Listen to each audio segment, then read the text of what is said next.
Hey guys, landing Aviation here.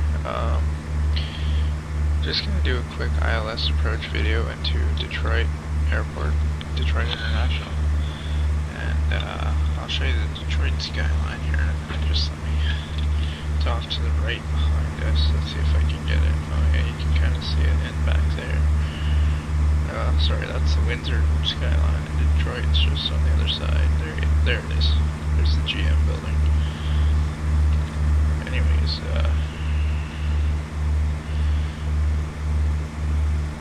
we're gonna land here on runway 27 and left ILS. So if you don't know how to do an ILS approach, I did do a tutorial 2 videos ago if you want to go check it out. And, I don't know, I just recently found out how to do ILS approaches, and they're pretty fun to do, so just thought I'd do another ILS video. Anyways, I'm going a little too fast right now. I shouldn't be going nearly this fast, especially with no traffic behind me. Sometimes at these big international airports, if you have like a jet behind you, they might ask you to hurry up your approach, but there's no, I set the traffic to really low right now, so there's nothing in the area. I shouldn't be going for sure any more than 80 knots, especially with any flaps down.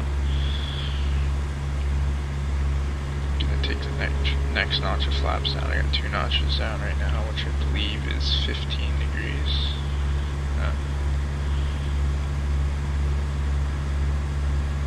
20 degrees, I don't know, 20 degrees maybe.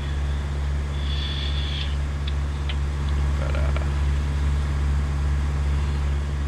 yeah, this is a much better approach speed, and then as you get down towards touchdown, I'm going to take it down to about 60 knots and touchdown. But yeah, here's Detroit. I believe Metro Wayne is what the airport's called, Detroit Metro Wayne. And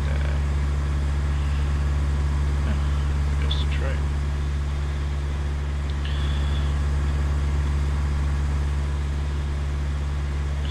Anyways, as you can see, the PAPI light indicators are reading me as having a good glide slope right now. Obviously ILS is taking care of it.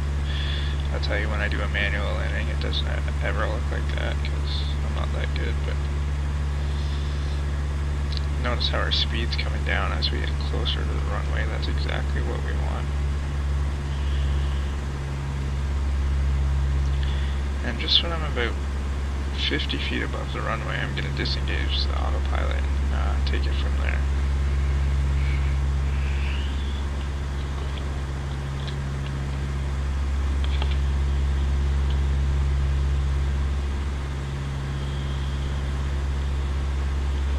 Feet will be about just when I cross over the threshold.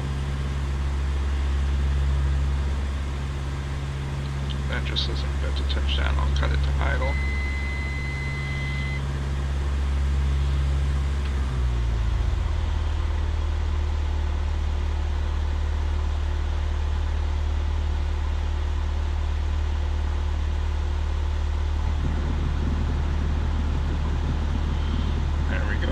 Not perfect, but not bad either. Anyways, guys, thanks again for watching. As usual, like, comment, subscribe, and ask any questions you have or suggest any videos in the comment section. And I'll have in the description section, I will have the link to my website as well as my Facebook page. So, yeah, thanks for watching again.